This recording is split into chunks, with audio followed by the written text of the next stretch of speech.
Hello everybody and welcome to part 2 of our 2025 Ford Explorer review. In this part, this is where we're finally going to take this Explorer out on the road. We got a lot to share with you guys, including getting things like our signature sound level reading, as well as talking about the performance of this 3-liter twin turbo V6. But let's go ahead and get to it.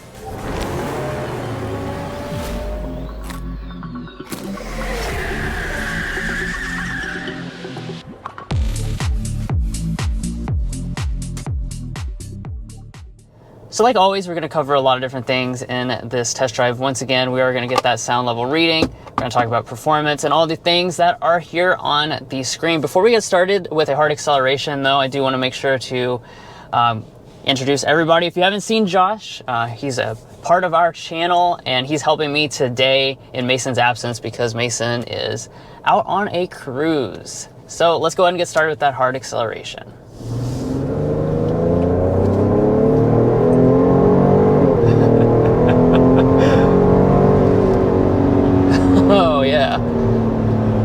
Beautiful V6 refinement. That's right. That's the power of 400 horsepower. So, with this Explorer, of course, one of the most unique aspects about it in this generation has always been that it even offers something with this type of power. So this is the 3-liter twin turbocharged V6 engine, again with 400 horsepower. Ford brags that this is the most powerful SUV with 400 horsepower under $60,000. So certainly really nice in terms of that power delivery. When you get on it, it definitely doesn't feel like your average thing in the segment, that's for sure. Now that V6 is a lot of fun to have on board, but for this Platinum that we're in today, it is not the standard powertrain option. This V6 is only standard on the ST, and it is an option for this Platinum, but the standard powertrain is going to be a 2.3 liter EcoBoost 4-cylinder making 300 horsepower, 310 pound-feet of torque, which is still not slow by any means at all. Yeah, and that's a change for 2025 model year with the Platinum. Previously, this used to actually be standard with the 3-liter twin turbo V6, but what they've done now is given you kind of two benefits by giving the Platinum a standard 2.3 turbo 4, and that's the fact that lower price tag and also better fuel economy. So it's just kind of reconfiguring the trim lineup a little bit to give you a little bit more flexibility to choose what matches your lifestyle the best.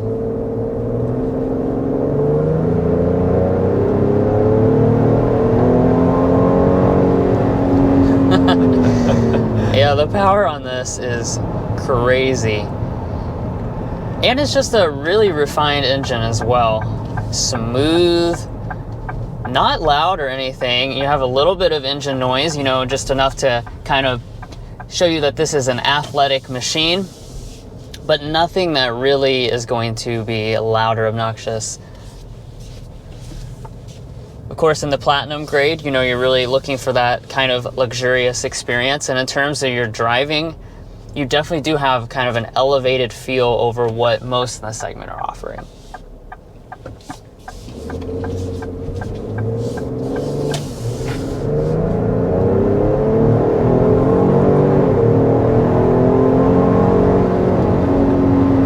Now let's talk about the transmission as well. So this has a 10-speed automatic transmission. A great partner with this engine, nice and smooth.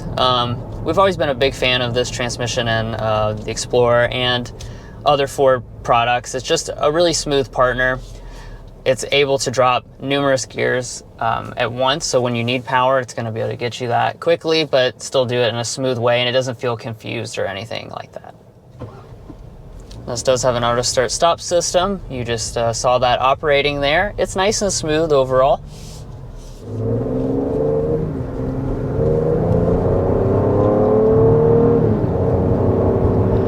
Now as you accelerate, I want to talk about something that is honestly very unique to the Explorer platform, and it's the fact that it's built on a rear-wheel drive architecture. In fact, this is a rear-wheel drive model that we're driving right now.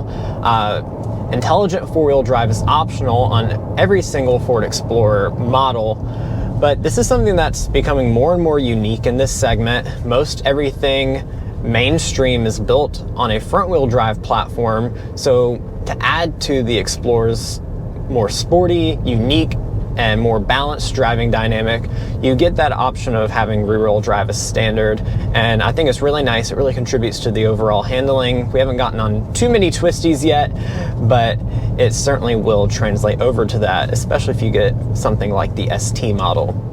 Yeah, exactly. The roads are pretty straight that we've been on so far today, but one of the things that we've really enjoyed in the past as well with the Explorer is that rear drive architecture. Like Josh was saying, it just gives it more of an athleticism than what is typical in the segment.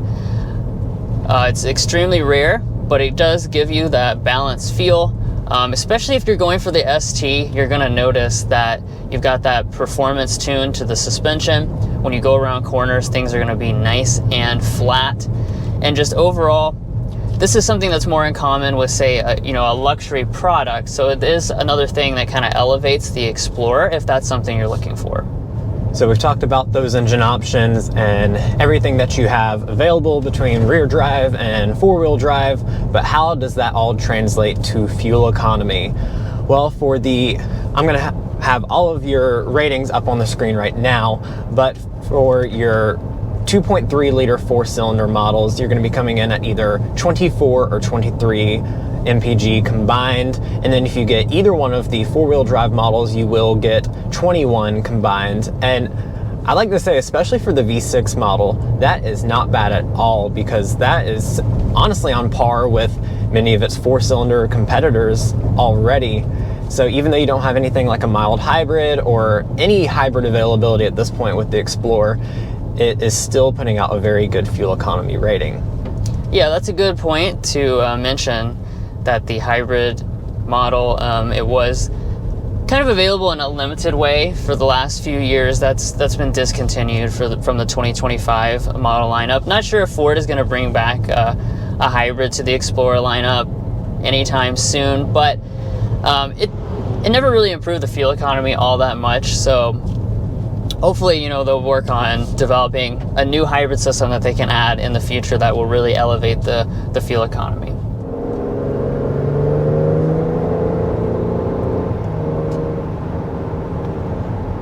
Now we're speeding up to 55 miles an hour to get one of our car confection signature elements, our sound level reading. So we are at fan speed 1, and let's go ahead and get that.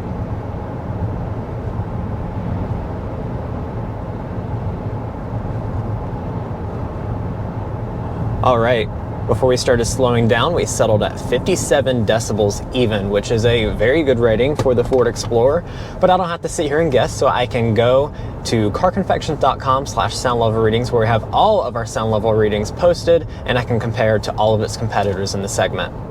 Now, as far as the Explorer's place in the segment for its sound level reading, it places it right about the middle of the segment. And keep in mind that this is not an official Car Confection sound level reading, because we are not in our home state of Kentucky. We are up in Michigan driving the Explorer today, so we will have to wait until we get back home to get our full sound level reading. Yeah, that being said, this was a pretty smooth road, so I think this is probably pretty reflective of what it will end up being in Kentucky, something pretty similar to that. Now we're going to have to switch drivers here to give Josh some time behind the wheel as well. And really the next thing that we want to talk about today is, of course, ride quality. That's very important in a family SUV.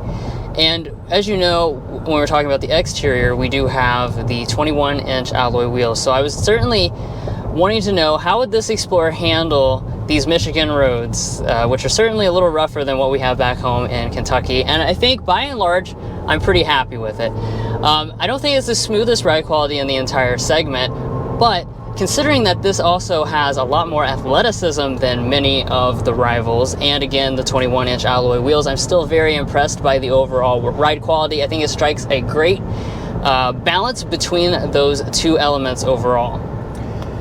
And I have to say, I have a little bit of a personal connection to the Explorer, because my parents owned a 2015 model for many years, and riding on a very similar platform.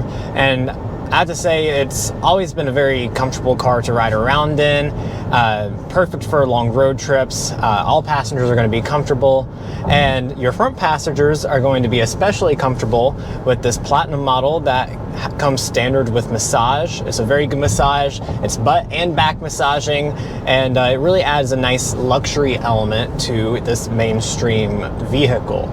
Yeah, and you have it on the passenger side as well. Sometimes it's only on just the driver's seat in a couple of the competitors, but this has it on both driver and passenger side. Now, we've yet to hit another Car Confection's signature thing, our slam dunk and our airball. It's our favorite element about this refreshed Ford Explorer and our least favorite element. Josh, do you want to start off with the slam dunk? Yeah, so the slam dunk for the refreshed Explorer has got to be the overall tech improvements.